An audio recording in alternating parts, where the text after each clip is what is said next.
ഒരു സമയത്തെ നമ്മൾ കണക്കാക്കാൻ എന്തെങ്കിലും ഒരു മാനദണ്ഡം വേണമല്ലോ. അപ്പോൾ ഈ സൂര്യൻ്റെയും ചന്ദ്രൻ്റെയും ഗതി അനുസരിച്ചാണ് ഏറ്റവും കൂടുതലായിട്ട് നമ്മൾ സമയം കണക്കാക്കുന്നത്.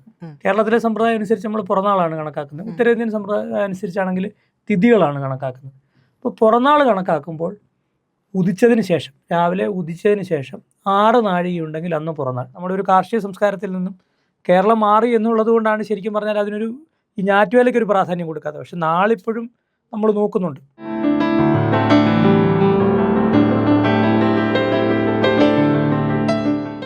ശ്രേയസ് ജി, നമസ്കാരം. കോടാനുകോടി നക്ഷത്രങ്ങളുണ്ട്. പക്ഷേ നമ്മൾ കണക്കാക്കുന്നത് 27 നക്ഷത്രങ്ങളെയാണ്. അതും ഓരോ മനുഷ്യൻ്റെയും ജന്മസമയം നോക്കി നമ്മൾ ഇന്നയാൾ ജനിച്ചത് ചിത്ര നക്ഷത്രം, അശ്വതി നക്ഷത്രം എന്നിങ്ങനെ പറയാറുണ്ട്. എന്താണ് ഈ നക്ഷത്രങ്ങൾ, എങ്ങനെയാണ് ഇത് കണക്ക് കൂട്ടുന്നത്? വളരെ നല്ല ചോദ്യമാണത്. പ്രജിത ചോദിച്ചത് കോടാനുകോടി നക്ഷത്രങ്ങൾ ആകാശത്തുണ്ട്. അതെ. ഇപ്പോൾ ഈ സമയത്ത് ഒരാൾ ജനിച്ചു, അയാൾ അശ്വതിയാണെന്ന് പറയുന്നത് എന്തിൻ്റെ അടിസ്ഥാനത്തിലാണ്? മുകളോട്ട് നോക്കിയാൽ ധാരാളം നക്ഷത്രങ്ങൾ ഉണ്ടല്ലോ, ഇതല്ലേ ചോദ്യം? അതെ, എല്ലാവർക്കും ഉള്ളൊരു സംശയം. അതെ അതെ, തീർച്ചയായിട്ടും മനസ്സിലാവുന്ന കാര്യമാണ്. അപ്പം അതിൻ്റെ ഒരു കാര്യം, നമ്മളുടെ പഞ്ചാംഗങ്ങൾ, നമ്മളുടെ ജ്യോതിഷം വളരെ ശാസ്ത്രീയമാണ്. അപ്പോൾ എന്തുകൊണ്ട് ഒരു നാളെ എന്നാണ് ചോദ്യം. അതായത് മൊത്തം ഒരു സമയത്തെ നമ്മൾ കണക്കാക്കാൻ എന്തെങ്കിലും ഒരു മാനദണ്ഡം വേണമല്ലോ. അപ്പോൾ ഈ സൂര്യൻ്റെയും ചന്ദ്രൻ്റെയും ഗതി അനുസരിച്ചാണ് ഏറ്റവും കൂടുതലായിട്ട് നമ്മൾ സമയം കണക്കാക്കുന്നത്. സൂര്യൻ ഉദിച്ചസ്തമിക്കുന്നു, ഉദയം തൊട്ട് അടുത്ത ഉദയം വരെ ഒരു ദിവസം. അതെ, 12 മണി എന്നുള്ളത് ഇപ്പോൾ ഇംഗ്ലീഷുകാർ പാശ്ചാത്യർ കൊണ്ടുവന്നൊരു സമയമാണ്. നമുക്ക് ഉദയാന്തം ആണ് ഒരു ദിനം. ഉദയാന്തം ഈ സാവനം ദിനവിശേതി, ഉദയം തൊട്ട് ഉദയം വരെയാണ് ഒരു ദിനം. ഇപ്പോൾ എന്ന് പറഞ്ഞ പോലെ സൂര്യൻ്റെയും ചന്ദ്രൻ്റെയും ഗതി അനുസരിച്ചിട്ടാണ്, പ്രപഞ്ചത്തിൽ നടക്കുന്ന കാണാവുന്ന ദൃശ്യമായ ഒരു ഗതി അനുസരിച്ചിട്ടാണ് നമ്മളൊരു സമയത്തെ അടയാളപ്പെടുത്തുന്നത്. അപ്പോൾ അങ്ങനെ ദിനം ഇങ്ങനെ നമ്മൾ തീരുമാനിച്ചു, ദിനം ഇങ്ങനെയാണ് എന്ന് നമ്മൾ മനസ്സിലാക്കി.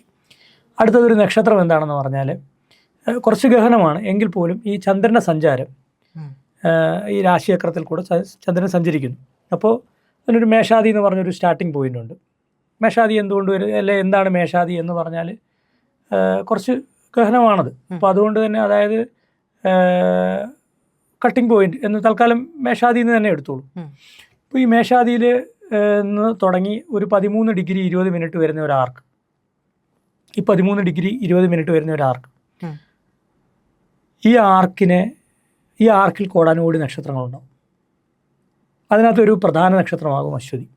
അപ്പോൾ ഈ ആദ്യത്തെ ഈ 13 ഡിഗ്രി മേഷാദിയിൽ തുടങ്ങി 13 ഡിഗ്രി 20 മിനിറ്റിൽ ചന്ദ്രൻ സഞ്ചരിക്കുന്ന സമയം ആ നക്ഷത്രമാണ്. അതിൽ പ്രോമിനൻ്റ് ആയ നക്ഷത്രം. അതിന് ആ 13 ഡിഗ്രി 20 മിനിറ്റിൻ്റെ പേരാണ്, അത്രയും സ്ഥലത്തിൻ്റെ പേരാണ് ഈ 0-യിൽ നിന്ന് ഈ 13 ഡിഗ്രി 20 മിനിറ്റ് പറയുന്ന ഈ സ്ഥലത്തിൻ്റെ പേരാണ് അശ്വതി നക്ഷത്രം. അപ്പോൾ അവിടെ ചന്ദ്രൻ സഞ്ചരിക്കുന്നതിനെയാണ് നമ്മൾ ആ നാളെന്ന് പറയുന്നത്. ഓക്കെ, ക്ലിയർ ആയോ? ക്ലിയർ ആയി. അവിടെ സൂര്യൻ സഞ്ചരിക്കുമ്പോൾ ഞാറ്റുവേല എന്ന് പറയും കേരളത്തിൽ. അതെ, തിരുവാതിര ഞാറ്റുവേല. എന്താണ് അപ്പോൾ ഞാറ്റുവേല? അത് നമുക്ക് ഇത് കഴിഞ്ഞിട്ട്. യെസ്, ഇത് ക്ലിയർ ആയേ? ഇത് ക്ലിയർ. അതായത് 0 to 13 ഡിഗ്രി 20 മിനിറ്റ് ആകുമ്പം Aswathi, 13 degree to 26 degree 40 minute ആകുമ്പോൾ ഭരണി, അങ്ങനെ ഓരോരോ 13 ഡിഗ്രി 20 മിനിറ്റ് കൂട്ടി ഈ 360 എത്തുന്നു എന്നുള്ളതാണ് ഈ 27 നാളുകൾ. അതുകൊണ്ടാണോ ചില ദിവസങ്ങളിൽ തന്നെ ഇത്ര സമയം കഴിഞ്ഞ് കഴിഞ്ഞിട്ടുണ്ടെങ്കിൽ പിന്നെ നാളുകൾ മാറുന്നു? അതായത് നമ്മൾ ജനന സമയമൊക്കെ കണക്ക് കൂട്ടിയിട്ട് നാളുകൾ പറയുമ്പോൾ തീർച്ചയായിട്ടും. അതായത് ചിലപ്പോൾ രാവിലെ ഉദിച്ചതിന് ശേഷം ഒരു 10 നാഴിക, അല്ലെങ്കിൽ രാവിലെ ഉച്ചയ്ക്ക് 12 മണി വരെയൊക്കെ ആയിരിക്കും ചിലപ്പോൾ ആ നാളുള്ളത്, അല്ലെ 10 മണിയായിരിക്കും. കുട്ടി ജനിക്കുന്നത് ഒരു 3 മണിക്കാണെങ്കിൽ രാവിലെ നോക്കുമ്പോൾ അശ്വതി ആയിരിക്കും, കലണ്ടറിൽ എഴുതിയേക്കുന്ന അശ്വതി എന്നായിരിക്കും. പക്ഷേ അതിൻ്റെ തൊട്ടടുത്ത് എഴുതിയിട്ടുണ്ട് ഇത്ര നാഴിക വിനാഴിക എന്ന്, അല്ലെങ്കിൽ അത് മണിമിനിറ്റ് ആക്കുമ്പോൾ അത് കഴിഞ്ഞിട്ടുള്ള സമയം ഭരണിയാണ്. അപ്പോൾ അടുത്ത ദിവസം അത് കുറച്ചിട്ടുള്ള സമയം ഭരണി ഉണ്ടാവുള്ളൂ. അപ്പോൾ ഏത് സമയം എന്നുള്ളത് ആ നാൾ ചിലപ്പം കലണ്ടറിൽ എഴുതിയതാകണമെന്നില്ല വൈകുന്നേരം നോക്കുമ്പോൾ.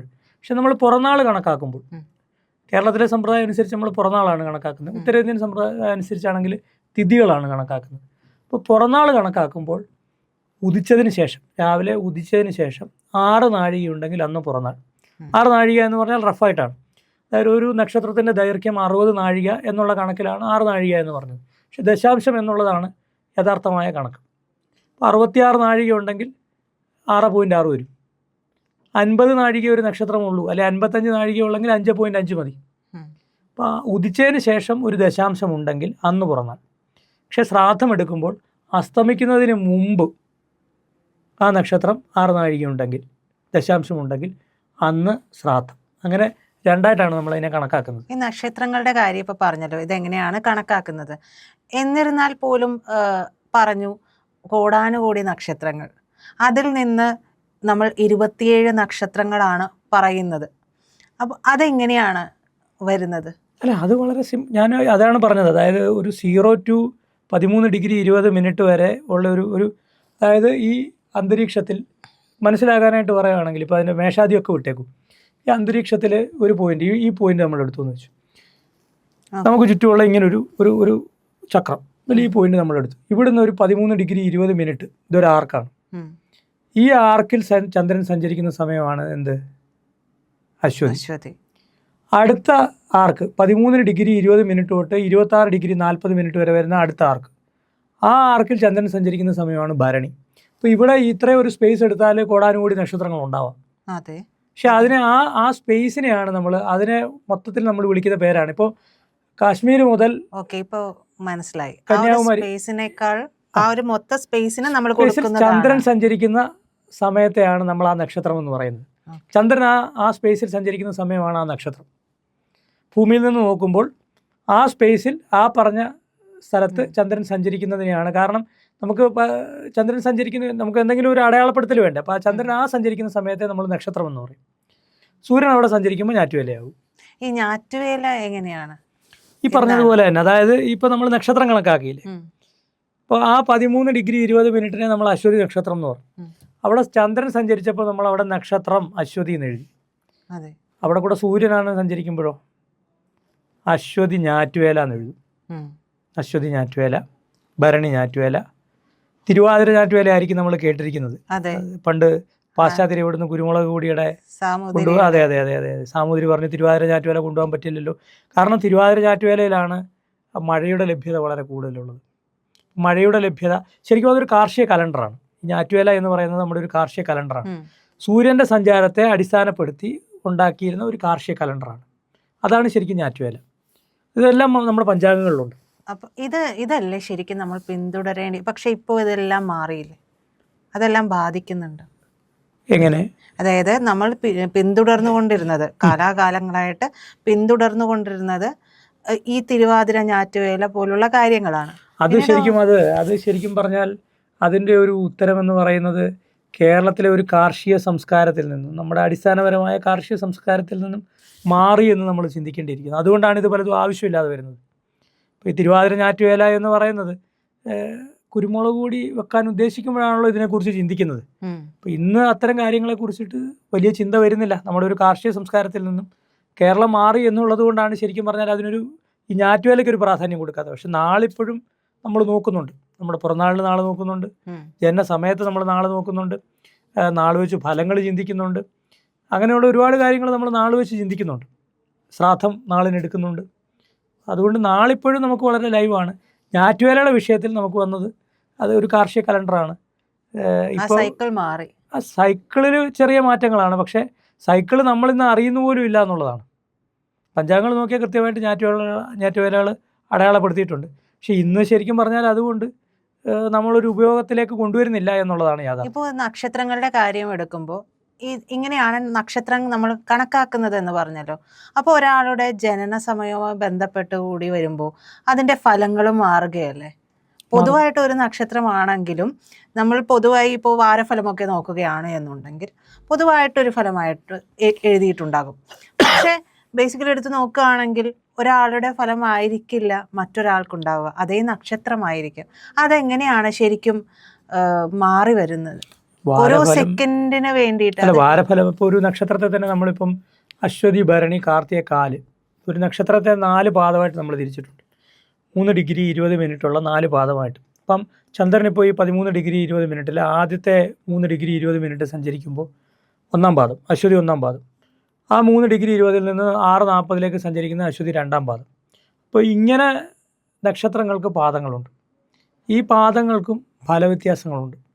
പിന്നെ ഈ വാരഫലത്തിലൊക്കെ വരുന്നതെന്ന് പറഞ്ഞാൽ നമുക്കൊരു കോമണായ ചില കാര്യങ്ങൾ എഴുതാൻ. അതെ, ഞാനത് ചോദിച്ചതാണ്. അങ്ങനെ പൊതുവായിട്ട് പറയുമ്പോഴും നമ്മൾ പ്രധാനമായിട്ടും നോക്കുന്നത് സമയത്തിന്റെ കൂടി അടിസ്ഥാനത്തിലാണല്ലോ. തീർച്ചയായിട്ടും അതേപോലെ ഓരോ കൂറുകൾ അനുസരിച്ചിട്ടും ഫലങ്ങൾ മാറുന്നില്ലേ? തീർച്ചയായിട്ടും അതെങ്ങനെയാണ്? അത് ശരിക്കും പറഞ്ഞാൽ അതിനകത്ത് ഒരുപാട് ഗണിതപരമായിട്ട് കാര്യങ്ങൾ ചിന്തിച്ചിട്ടാണ് ഈ ഫലം എഴുതുന്നത്. ഇപ്പം വാർഷിക ഫലം എഴുതുന്ന രീതിയിലല്ല മാസഫലം എഴുതുന്നത്. മാസഫലം എഴുതുന്ന രീതിയിലല്ല നമ്മൾ വാരഫലം എഴുതുന്നത്. വാർഷിക ഫലം എഴുതുമ്പോൾ നമുക്ക് ജനറലായിട്ട് നമുക്കൊരു നക്ഷത്രത്തിൻ്റെ മൊത്തം കാര്യങ്ങൾ വെച്ചിട്ടായിരിക്കും ഒരു വാർഷിക ഫലം എഴുതുന്നത്. മാസഫലം എഴുതുമ്പോൾ ആ സ്ഫുടം എന്ന് പറഞ്ഞാൽ ഗ്രഹം നിൽക്കുന്ന പൊസിഷനാണ് സ്ഫുടം എന്ന് പറയുന്നത്. അതിനെ 9 കൊണ്ട് ഗുണിച്ചിട്ട് ആ പ്രോഡക്റ്റ് എടുത്തിട്ടാണ് നമ്മൾ എന്ത് ചെയ്യുന്നത്, മാസഫലം എഴുതുന്നത്. 81 കൊണ്ട് ഗുണിച്ചിട്ടുള്ള കുറച്ചുകൂടെ സൂക്ഷ്മമാക്കിയിട്ടാണ് വാരഫലം എഴുതുന്നത്. കാരണം വാരഫലമൊക്കെ വരുമ്പോൾ പലപ്പോഴും ഒരു ഗ്രഹം, ചന്ദ്രനൊക്കെ ചിലപ്പോൾ മാറ്റം ഉണ്ടാവുള്ളൂ, ബാക്കി ഗ്രഹങ്ങൾക്ക് ചിലപ്പോൾ മാറ്റം ഉണ്ടാകണമെന്നില്ല. അപ്പോൾ കഴിഞ്ഞ ആഴ്ചത്തെ അതേ വാരഫലം തന്നെ ഈ ആഴ്ച എഴുതാൻ പറ്റില്ല. വാരഫലത്തിൽ വ്യത്യാസം വരുമ്പോൾ ഒന്നുകൂടെ സൂക്ഷ്മമാക്കും. ഈ നമ്മൾ മറ്റേ മൊബൈലിൽ നമ്മളിങ്ങനെ വലുതാക്കി സൂം ചെയ്യുമല്ലോ എന്ന് പറഞ്ഞ പോലെ അതിനെ ഒന്നുകൂടെ ഒന്ന് സൂം ചെയ്യും. അപ്പോൾ ആദ്യം ഉണ്ടായിരുന്നതിനെ നമ്മൾ എന്ത് ചെയ്തു, 9 കൊണ്ട് ഗുണിച്ചിട്ട് അതിൻ്റെ ഒരു ഫലം വെച്ച് മാസത്തിൽ എഴുതും. വാരഫലമാകുമ്പോൾ അത് 81 കൊണ്ട് എടുത്തിട്ട് നമ്മളൊരു ഫലം ഉണ്ടാക്കും. ഇങ്ങനെയാണ് സാധാരണഗതിയിൽ അത്തരം ഫലങ്ങളിലേക്കൊക്കെ നമ്മൾ എത്തുന്നത്. അതതിൻ്റെ ഒരു ഫലഭാഗമാണ്, ഒരു ഗണിത ഭാഗമല്ല, ഫലഭാഗമാണ്. അപ്പോൾ അത് ജനറലായിട്ട് പറയുന്ന കാര്യങ്ങളാണ് നമ്മൾ ഈ വാരഫലത്തിൽ എഴുതാൻ പറ്റുന്നത്. കാരണം ഇത്രയും നാളുകളുടെ നമുക്ക് ഒരുമിച്ച് പറയാൻ പറ്റില്ലല്ലോ. അപ്പോൾ അതിൽ ചിലപ്പം പേഴ്സൺ ടു പേഴ്സൺ ഇത് ചെയ്യാം. അതുകൊണ്ടാണ് പലപ്പോഴും വ്യത്യാസപ്പെട്ടു പോകുന്നത്. കുറച്ചൊക്കെ അതിനകത്ത് അവർക്ക് ഏതാണ്ട് ഒരു സാധ്യതകളാണ് നമ്മൾ പറയുന്നത്.